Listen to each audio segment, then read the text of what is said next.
I'm Dr. Jordan Harris, LMFTS, LPCS, and I help therapists do two things: to increase their retention so they can build a caseload, and to get unstuck with their hardest cases. I do this by helping therapists learn four key skills, four foundational skills. If your model is the car, these four skills are the gas that make your model run. And these four skills are therapist persuasiveness, client motivation, uh, reading client body language, and helping clients to go deep into their experience instead of staying on the surface and intellectualizing. Today, we're looking at the work of Dr. Tori Olds. She's a master therapist, and she's working in this clip with a busy college student. Um, I guess a quick note as we dive in. This is actually not a real client. This is Tori doing a demo with her sister for training purposes. And she was lucky enough to let me use the tapes to break them down according to these four processes. Okay, let's dive in. So at this point, a little bit of background. Tori's been working with this lady and with this student, and um, the client basically said, "I don't know why we're doing this. I don't know why we're doing this."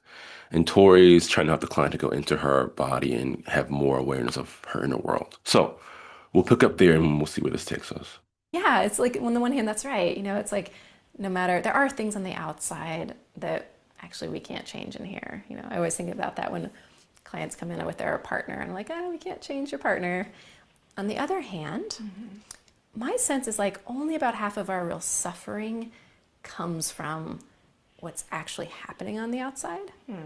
And the other half, if not more, really kind of comes from like how our mind is processing that, like how we react to it, where we go. Are we moving through it? Are we getting stuck? Does that kind of make sense? Kind of, but I don't know. It's also kind of frustrating because I'm just thinking, one, that's one more thing I have to do. Like, I have to learn how to do that. And I'm not good at it, also. And I don't know if I even can do it. So just take a moment right there, because I just thought I noticed something, which is right when you started saying, I don't know if I can do this, and what will it look like? I could kind of see you thinking about the future, like, do I have time for that? Can I do it? Will I be able to do it well? I just thought I noticed a little spike of anxiety. Like your face got a little bit more flushed. Seems like your breath got a little more held in or something. Well, I am feeling anxious, but it's just because I was thinking, oh my God, one more thing to do. And I'm just thinking about how to. So this is a great example of motivation. So let me tell you a little bit about how I think about motivation. The research that I'm familiar with that I teach from says that there are basically four levels of motivation. And learning the levels of motivation is very important because your client's level of motivation dictates what intervention you do. So the four levels are resistance, where the clients are saying no in any form to what you're proposing in therapy, right? Any momentary disagreement is coded in the research as resistance. Another level is the sustain phase of therapy. And this is basically where clients are saying, yeah, I don't really have a problem. So if in resistance they're saying no, in sustain they're saying I don't have a problem. Then you have ambivalence, the ambivalence phase of therapy. And this is where clients are saying both, yes, I have a problem, and no, I don't have a problem. They're saying both. Think about I had a client recently who was struggling with anxiety, and they were saying something like, I mean, I have this big, work event coming up, and I have to give a speech, and I'm anxious about it, and I really don't want to be anxious about it. But also, it's just sort of who I am. Like they're saying both things, right? They're saying it's who I am. It's not going to change. I have to live with it. And they're also saying, yeah, I'm anxious about it, and I don't like it, and I'm sort of nervous. They're saying both. Think about if you've ever worked with like addiction, right? Clients will come in saying, man, like, yeah, this drinking has ruined my life. That's how I need to change. And also, like, I think if I just do what I need to do, like, I'll be okay. Like, I already know what I need to do. I just need to follow through. They're sort of saying, I don't really need your help, therapist. I already know what to do, right? That's a bit of ambivalence there as well. And then the last phase of therapy is the action phase of therapy. And this is where the client basically says, like, I'm ready to go. Let's do the thing. And with each phase of therapy, there's a different goal for that phase. When the client is in this first phase, this resistance phase of therapy, the big goal is not to help the client to change. The big goal is to come back into alignment with the client. That's the big goal. That's all you want to do. If you only do that, you've done great work. So if a client comes in and you say, hey, you came in to this clinic and we help people stop smoking, and the client goes, you know what? Like smoking is not really a problem for me. Like I'm really only here because my employer said I needed to like be here, but like I don't really think smoking is a problem. That's resistance. And your goal is to get out of the resistance, to get back into alignment with the client. So you might say something like, yeah, that makes sense, right? Like for you, you want to keep your job. That's most important to you, not stopping smoking. So you want to get out of the resistance and back into attunement with the client. If the client comes in and they are in the sustained phase of therapy, then the goal is to find a goal, right? So if a client comes in and let's say you don't work at a clinic, at a smoking clinic, but you come in and they sit down and you say, how can I help you today? And they say, I don't really know why I'm here. I mean, I guess I'm here because my wife said that I should come. So I decided to show up and see what this was all about. They're not really pushing against the therapy, but they don't have a goal. And so your sort of job then is to see if you can get a goal on the table. If the client comes in and they're ambivalent, so they're saying, yes, I want to change, and yes, I don't. Oftentimes, our job is to just help them to clarify what they're feeling. Just clarify it. And then, if the client is ready, which is actually pretty rare, most clients don't come in the action phase of therapy. Then you give the big intervention that you do, right? If your model's EMDR, you do the EMDR sets. If your model's brain spotting, you do the brain spots. If you do EFT, you do the enactments, like whatever your big model intervention is, that's when you do that in the action phase of therapy. So, with this client, as you watch Tori, let's rewind and see what phase she's in.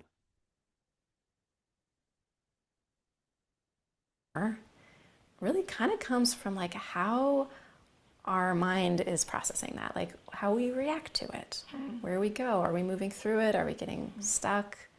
Does that kind of make sense?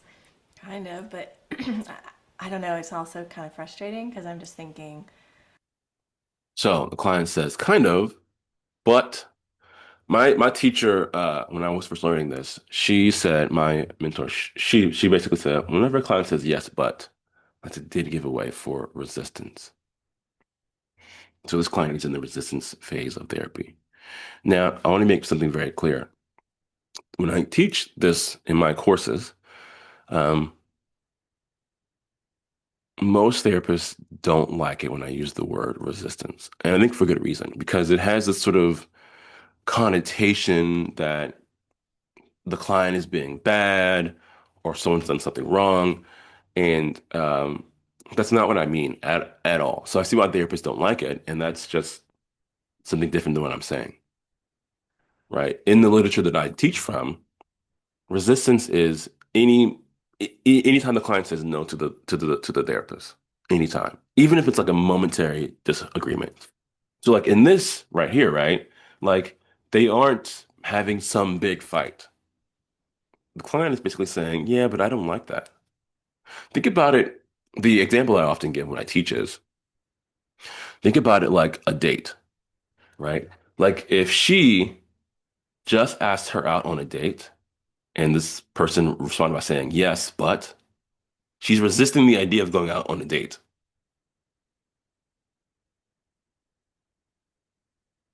So it's resistance to not taking the idea. So the thing to do here is usually just to get out of the resistance. The easiest way to do that is to reflect back with the client, right?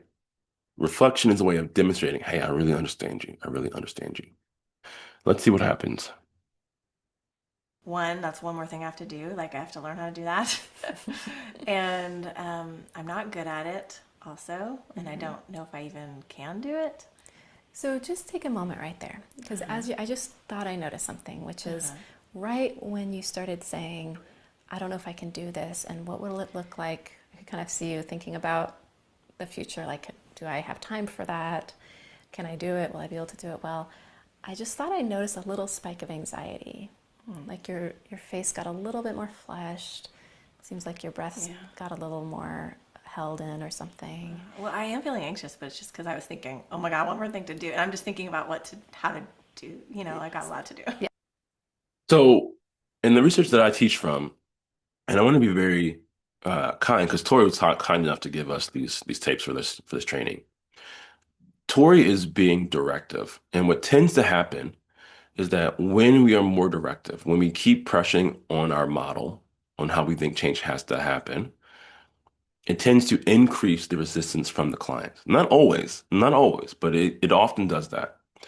And so, if this goes well, that's good. But from a practice standpoint, in general, you want to avoid doing this.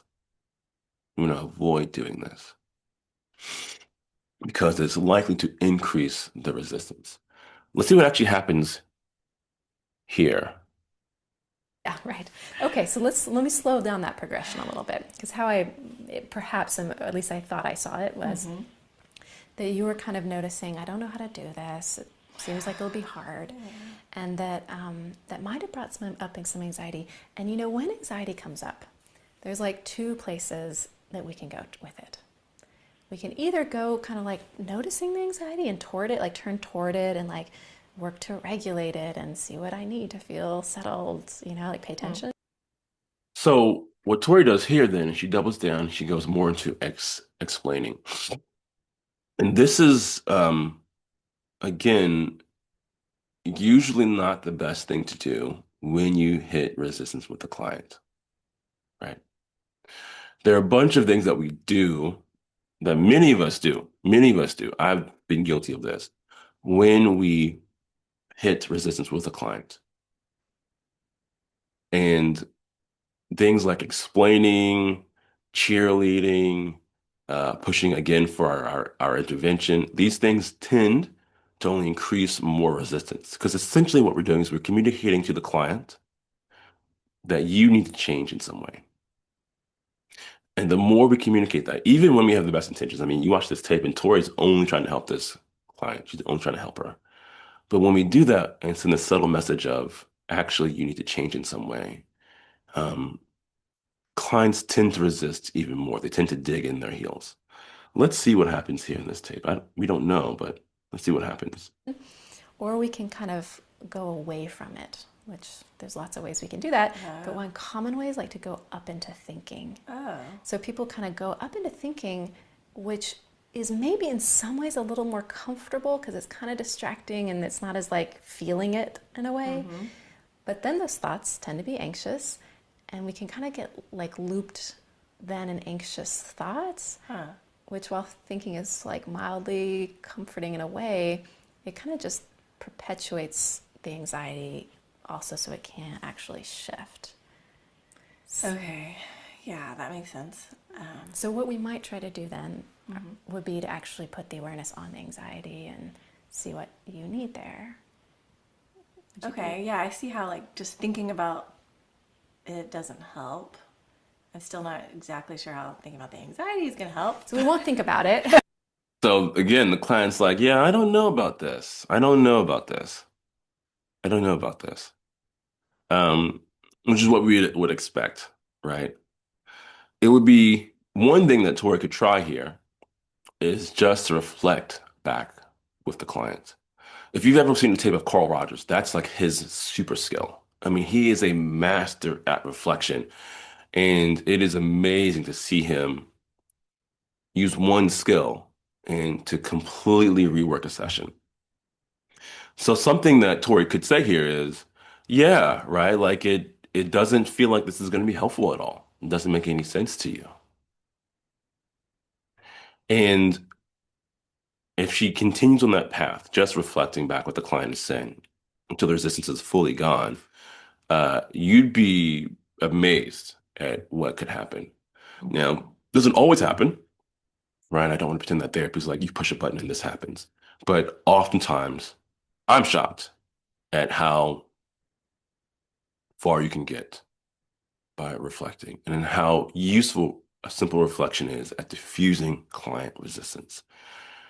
Um, so yeah, you might have to do it a few times, but I mean, I've seen tapes where therapists will reflect for 15 to 20 minutes, only doing that. And they will have clients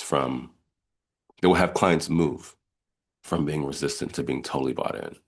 And it's beautiful to watch. Look, if you enjoy this sort of training, right? I do a lot of this sort of stuff. Feel free to click the link below and sign up for my newsletter, and you'll get all my updates when I do more trainings and when I put out more videos just like this. All right. Talk to you soon. See you in the next video.